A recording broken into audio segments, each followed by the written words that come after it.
Why do any of this stuff? Because we're all going to die. That's going to be you. That skull.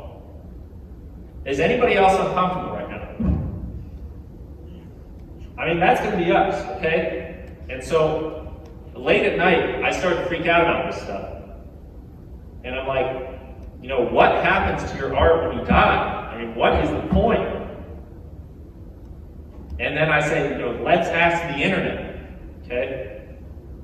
And we search in the internet. What happens to your art when you die? Enter. And this Quora article comes up, okay? And this Quora article says most artists' work is only around for 3 generations. Now, by the way, the person writing this is Molly Walco with 50 years of investing fine art. So this lady knows her stuff, okay? We're gonna die. Number 2, all of it's gonna be gone in 500 years, except for only high art, culturally valuable high art survives, okay? So like, you know, the Warhols will be here, maybe the Clarence Carters at the Southern Ohio Museum will be here. I will be dead and just vapor in the air, okay? 3, she makes a practical consideration. She's like, 100, you know, maybe there's 28 million artworks made in a year. I don't know how she got that number, but that's what she said. There's 28 million artworks a year. Where would we put all that art after all those years? You know, it just stack up and, you know, what is there to do about that? Good question. I was like, okay, there's got to be some other answer here. I mean, surely someone's more positive. This guy named Edwards is like, you know, it'll probably all be thrown away. Edwards, come on. Justin's like, it won't matter. Exclamation point, question mark. And Diane's like, it won't be something I even think about because I'll be dead.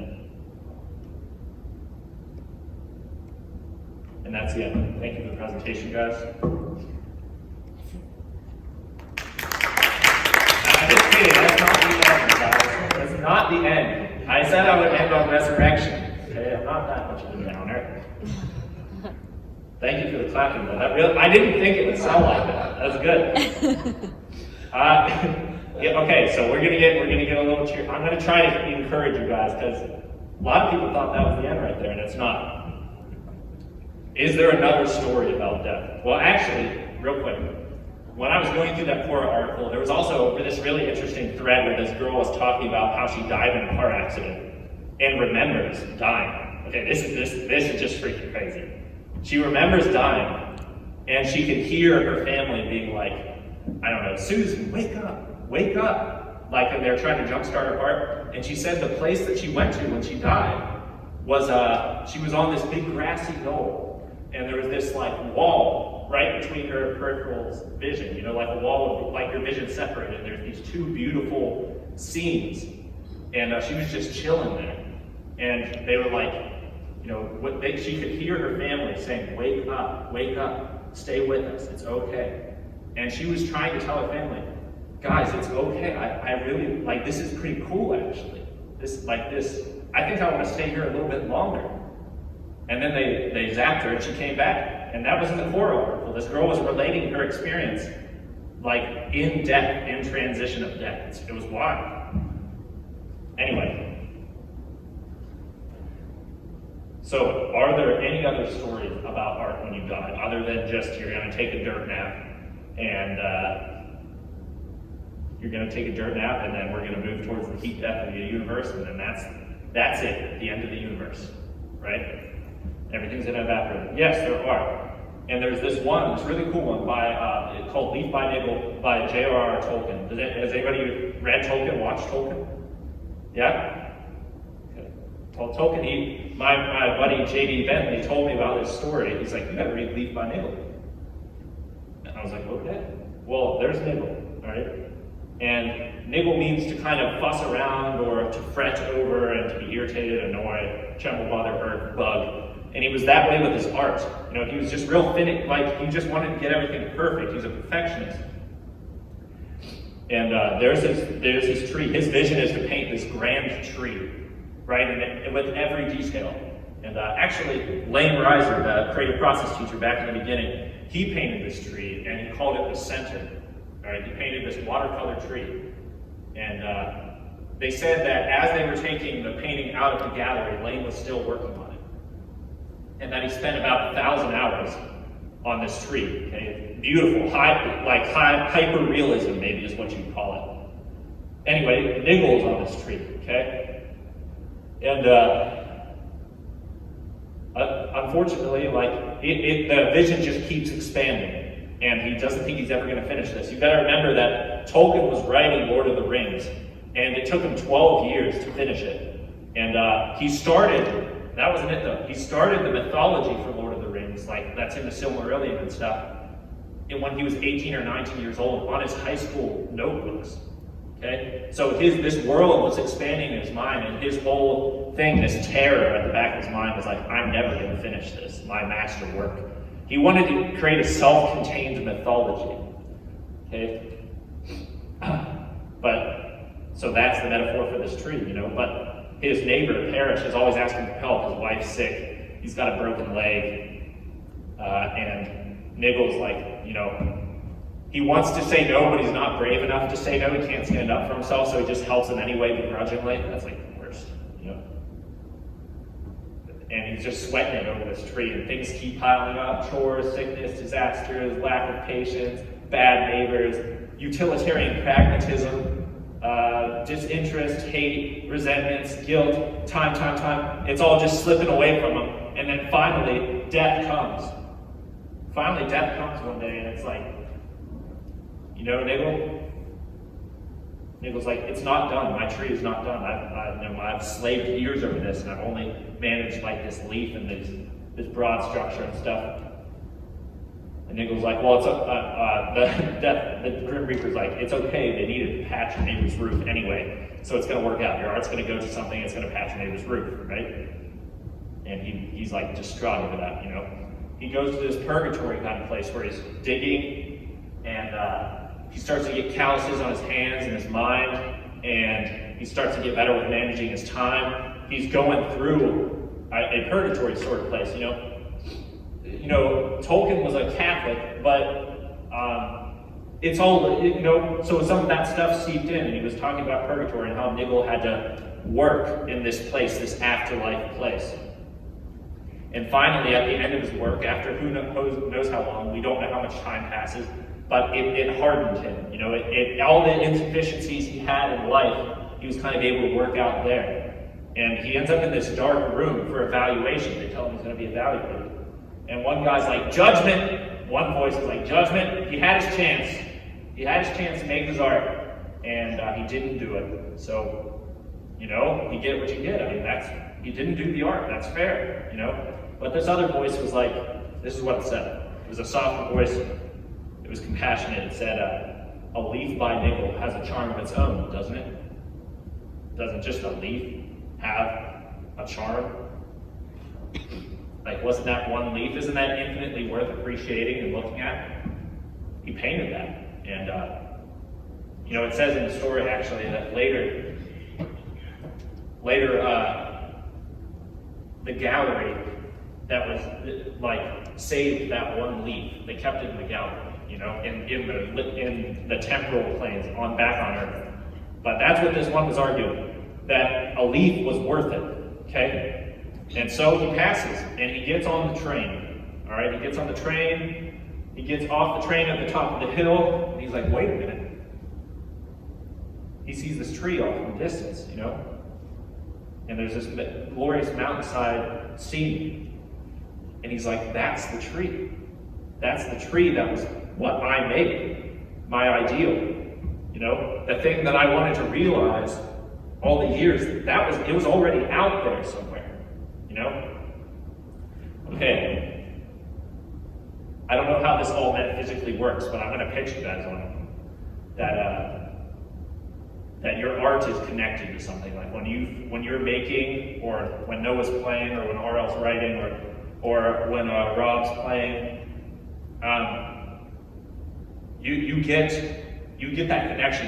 It's a beautiful thing. You feel in the flow, and that's connected to something. It's connected to something like beauty. and you don't know what that's pointing to. You know, I think that's what Tolkien's trying to say, is that your art isn't just pragmatic. It's not just about like trying to push your agenda before you die. It's not just about how to get all the gratification you can by living out your dream. You know, people say like, you only live once, so I'm going to do what I want to do. I'm going to try to be here for my purpose.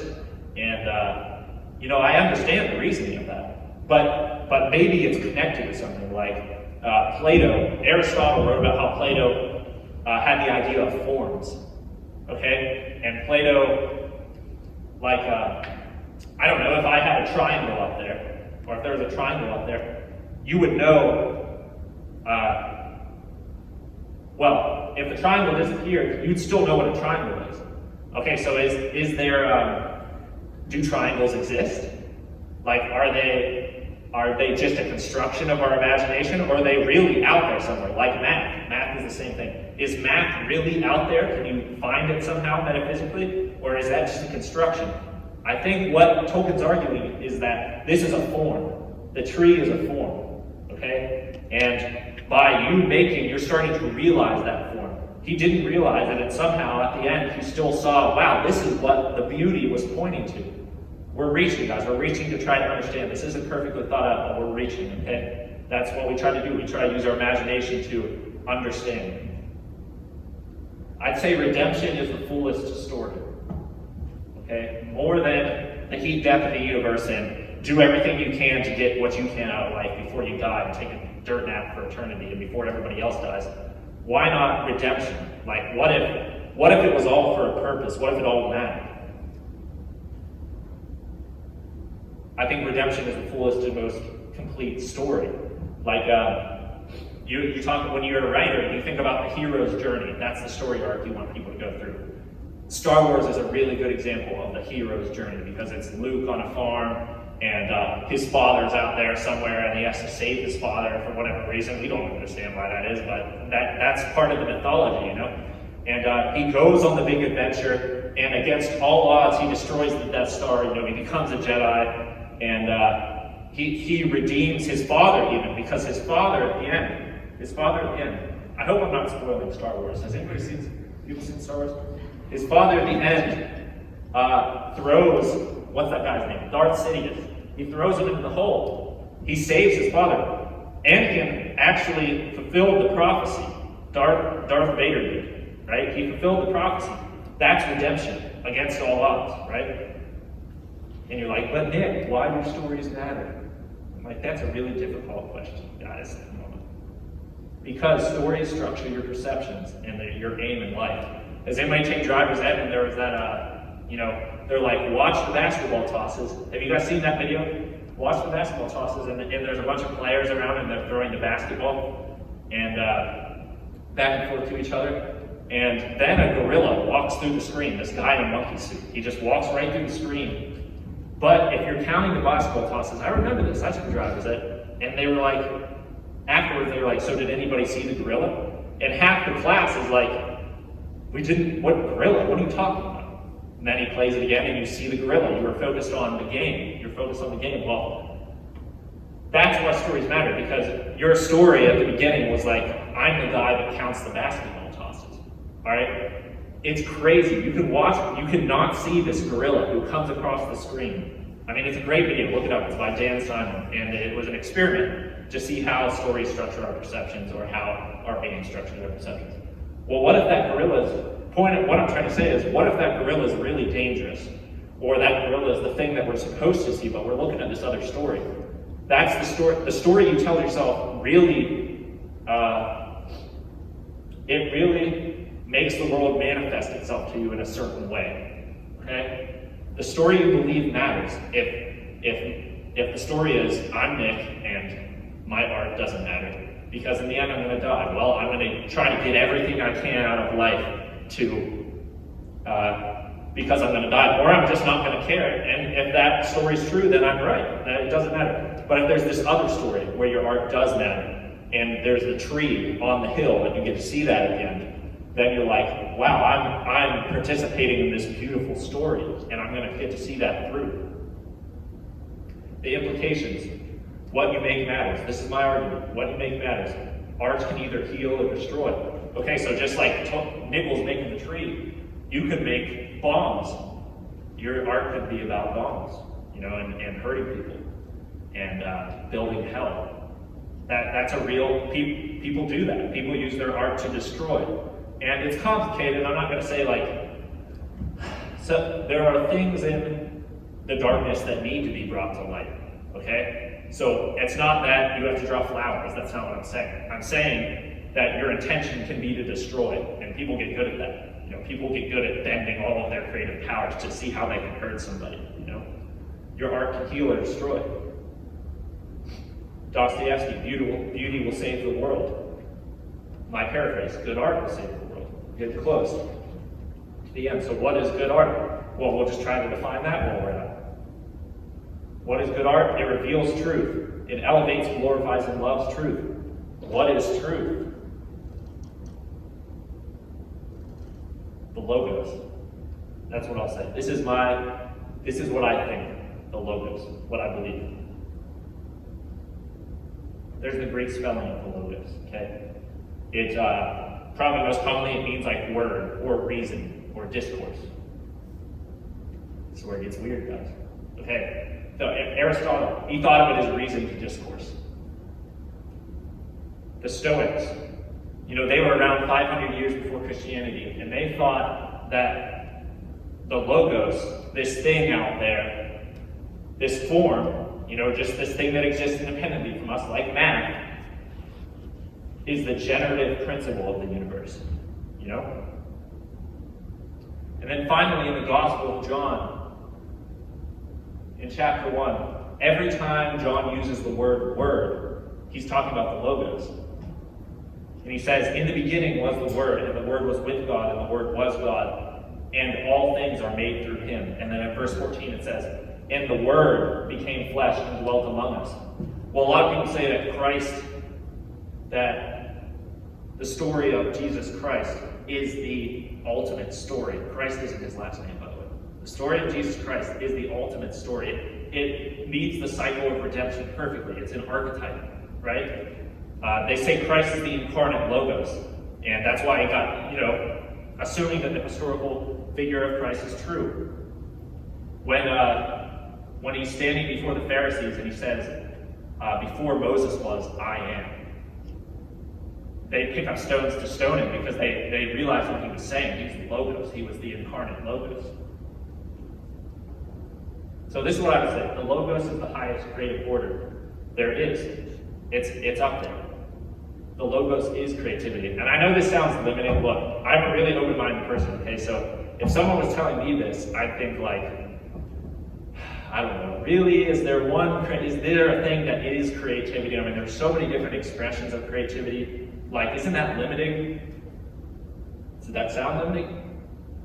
I would say, well, the logos generates infinite expressions of creativity. Everyone has a part in the story to play, okay? And but the logos is still the center. Something has to be the center. It's like, okay, we're all in here. Maybe we're all creative people. Heather's more creative in different ways than I am, and Nick down here is probably more creative in different ways than I am.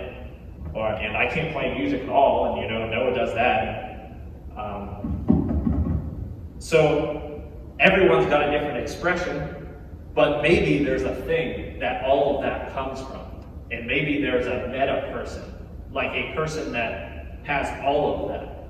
Like if you had a super cool friend, or it's got all of those expressions have to come from something, from one origin point, and that's what I'd say the logos is. Now, if you take that away, here's the postmodern claim. This is essentially the time we live in. We're getting close, by the way, guys. You're being very patient. You're sitting well. The postmodern claim is that there are infinite expressions of creativity, right? But that there is no center. There's no center.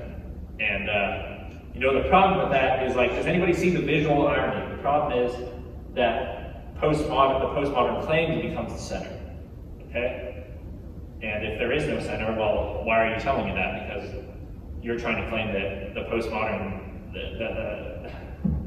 you're trying to claim the postmodern claim is the center. You see the irony? Anyway, as a review, as we wrap up here, good art, I think good art reveals truth and beauty and goodness, and that's the logos. We're like, okay, Nick, all right, this is it right here, guys. You've been great. Okay, Nick, but what or who is the logos? It's not that guy, but I'll tell you about this guy. Okay. Read Lord of the Rings. Okay, in the first book, the movies are great. Peter Jackson did an awesome job. He really did. You should the behind the scenes and stuff. Watch all of this. It's freaking awesome. That one guy who was Aragorn, he literally walked around with his sword at all times. What's his name? Van Morrison? Wait, Viggo Morrison. Okay. He walked around with a sword all the time. Can you imagine with a claymore going into Wendy's or something? But that's awesome. Anyway, in the book, they go into the forest. Frodo and Sam and Merry and Pippin, they go into the forest, and they find this kind of house on the hill, and they hear someone singing and running. He's singing and running, coming over the hill, and he's like, oh man, what does he say? I don't know what he says. I don't know. I can't think of what he says, but he's speaking in prose and rhymes. And he comes over and he calls himself Tom Bombadil. Okay? This is in Lord of the Rings. And Tom Bombadil takes him to his house. And Tom Bombadil is like the master of his domain. He's like a fairy. He's like the enchanted one, you know? And in the house, Frodo's there with the ring. I mean, you guys all know what the ring is, right? Is everybody shaking? Everyone knows what the ring is? In Lord of the Rings? Yeah? Okay. Well, the ring is the one ring, and you put it on, you get ultimate power, and you take over the universe, basically. Well, Tom Bombadil puts on the ring, and nothing happens. He doesn't disappear. He doesn't want to conquer the world. Nothing happens.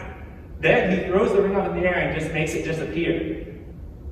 And it's the first time I read that, I was through the book. I was like, this is breaking the whole game. This is over. I've seen the movies. This isn't how it works.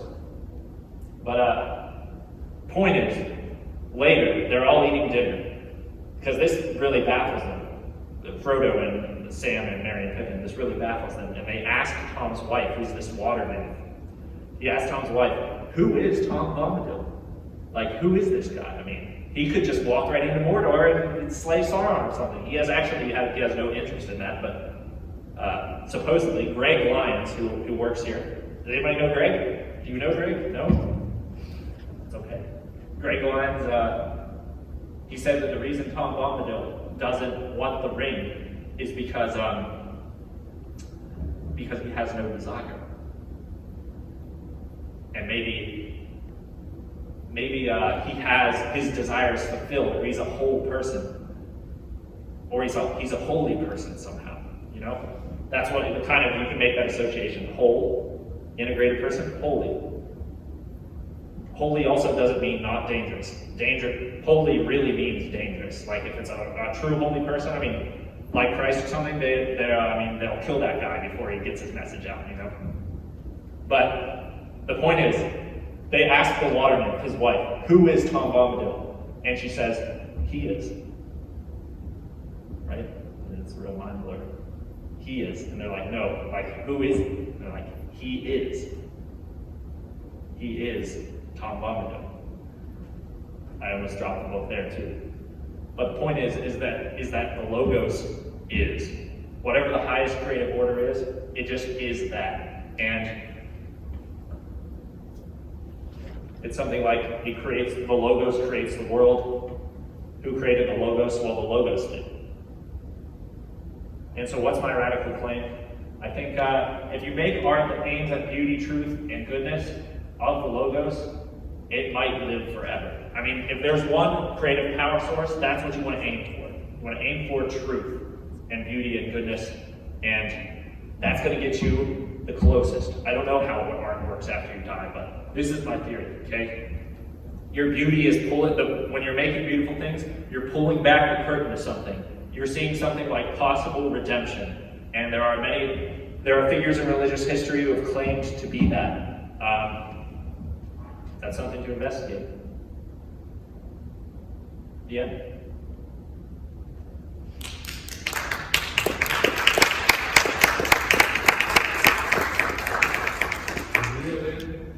This is the real Yeah. Does anybody have any questions or thoughts? What time is it? Anybody time? 7:20. Whoa, wait. Oh, why? We got 5 minutes. Does anybody have a question or any thoughts? Just general. Nice presentation. Thanks. Well done. Thanks. I worked on it. Yeah. Now's when we crank up the soundtrack. Yeah. Go back in, we need redemption. Yes, actually, the actual redemption song would have been a great end to this RL. Thanks for listening, guys. If you want to see this presentation again for whatever reason, or you want to find a link or something, go to nickshermandesign.com and message me, email me, ask me a question. Right. Is this mine? Thanks, guys.